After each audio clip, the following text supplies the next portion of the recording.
Дедо секогаш е во право. Ке ви раскажам приказна која ја слушнав кога бев дете. Ми се чини дека со секое незино раскажување таа стануваше се поубава, зашто одредени приказни, исто како и некои луѓе, колку што се постари, толку се поубави. А тоа многу ме радува. Сите што ја посетиле Данска сигурно ги виделе селските куќи. Оние малечки куќички со покрив од слама на чии врв има гнездо на штарк. Всушност, ниедна селска куќа во Данска не може да се замисли без штарково гнездо. Во една таква куќичка живееа двајца старци, маж и жена. Беа многу сиромашни и немаа речиси ништо. Еден ден решија да го продадат својот коњ кој се хранеше со тревата од блискиот дол. Се разбира, многу подобро беше да го продадат или да го заменат за нешто од што ќе имаат поголема корист. Однеси го на пазар, деденце, рече жената која својот сопруг секогаш го нарекуваше дедо, како што е обичај во тие краишта. Продај го нашиов коњ или замени го за нешто друго. Тоа што ти ќе го направиш секогаш е добро. Таа ја исчисти неговата шапка, му ја стави на главата и го бакна. Дедото се качи на коњот кој требаше да го продаде или замени и тргна на пат. Старецот секогаш настојуваше да го направи најдоброто и сигурно ке склучеше добра сделка на пазарот. Патот беше прашлив, а сонцето силно грееше.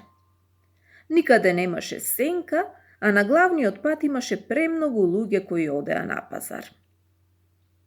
Селанецот сретна еден човек кој имаше убава крава што дава многу млеко. Еј ти, му рече, сакаш ли да се замениме твојава крава за мојов коњ? Коњов сигурно вреди многу повеќе, но јас сакам да го заменам за нешто друго. Се разбира, одлично, рече човекот и се договорија. Бидејќи ја заврши планираната работа, стариот селенец можеше да се врати дома, но сепак реши да оди до пазарот и да продолжи по патот, водејќи ја кравата. Одејќи понатаму сретна човек кој имаше овца со многу убава бела волна. Би сакал да ја имам овцата, помисли селанецот. За неа секогаш ќе има трева во долота, за взима ќе ја чуваме во куќата на топло. Полесно ќе ни биде да се грижиме за овца отколку за крава. Сакаш ли да се замениме? Го праша човекот. Собственикот на овцата беше пресреќен што може да му ја исполни желбата на селанецот кој продолжи да оди по патот кон пазарот.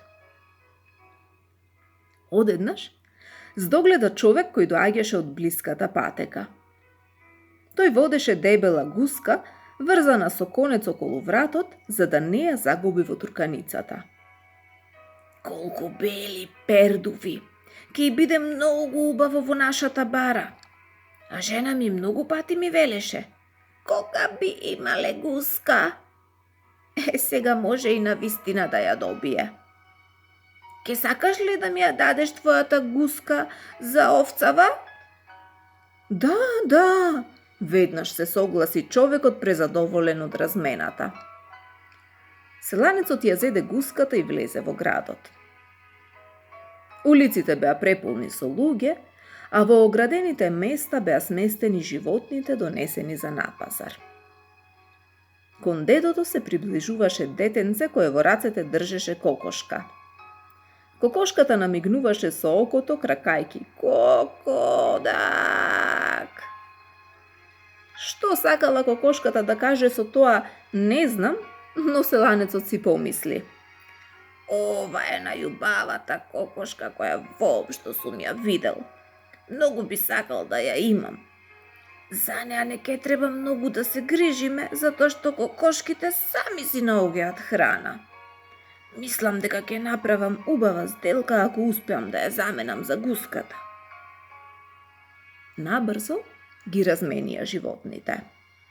Селанецот се чувствуваше уморен, му беше жешко, а веќе беше и гладен и жеден. Старецот дојде до крчмата во моментот кога од неа излегуваше крчмарот, носејќи на рамото полна вреќа. Што има во неа? Праша селанецот. Скапани јаболка, ќе им ги дадам на свињите.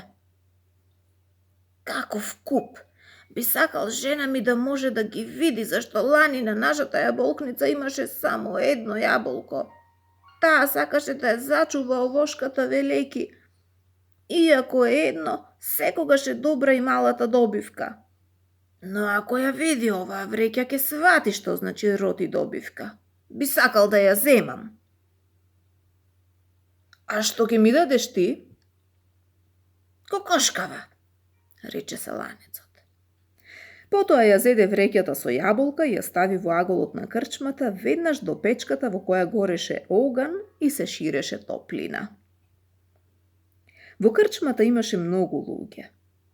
Меѓу посетителите беа и двајца многу богати англичани, чии џебови беа полни со златници. Парите ги заработиле од обложувањата во кои секогаш победувале, затоа што беа многу итри и одлично знаеа тоа да го прават.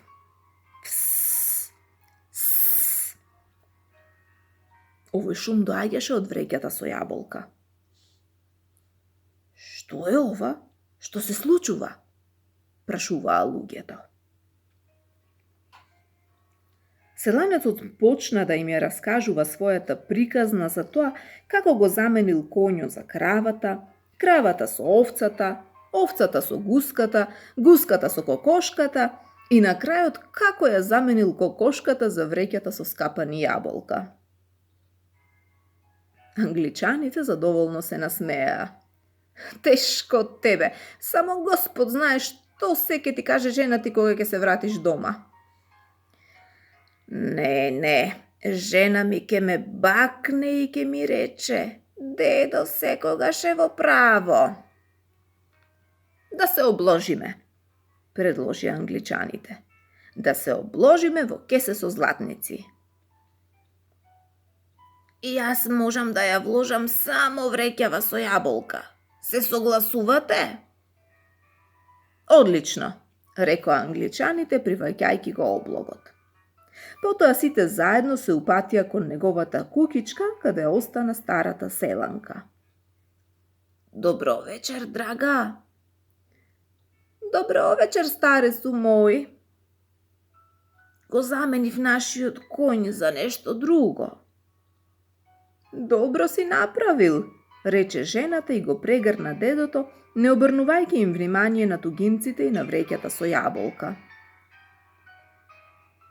Коњот го заменив за крава. Каква среќа! Ке имаме млеко, путер, сирење и павлака. А, не.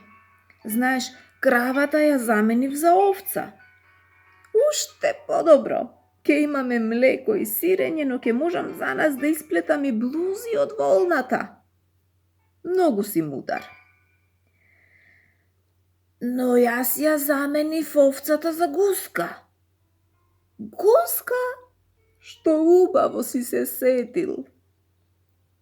Сепак и гуската ја заменив за кокошка. Добра сделка си направил. Кокошката дава јајца, а потоа од нив се раѓаат пилиња. Ке имаме прекрасен кокошарник.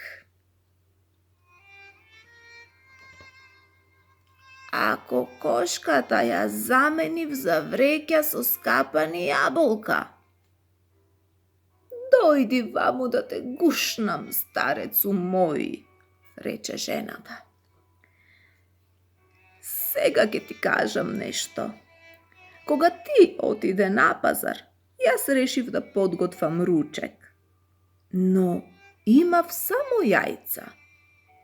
Бидејќи ме недостигаше зеленчук, ја замолив жената на мајсторот да ми позајми малку, зашто има многу во незината градина. А знаеш што ми одговори? Нема ништо да ви дадам назаем, затоа што немате со што да ми вратите. Не би ви дала ни едно скапано јаболко. Разбираш, сега јас можам да ја дадам цела вреќа. А ова ме прави многу задоволна, драг мој. Старата селанка уште еднаш го бакна својот маж, а англичаните се фатија за глава. Ова ми се допаѓа, рече едниот. Се подлабоко да паѓаш, а сепак да си секогаш исто среќен. Ова што го видовме, вреди за парите во кои се обложивме. Зборувајќи така, тие му дадоа на селанецот цело кесе златници. Приказна што вреди злато е она во која се раскажува за жената што признава дека незиниот маж е мудар и дека тој секогаш е во право.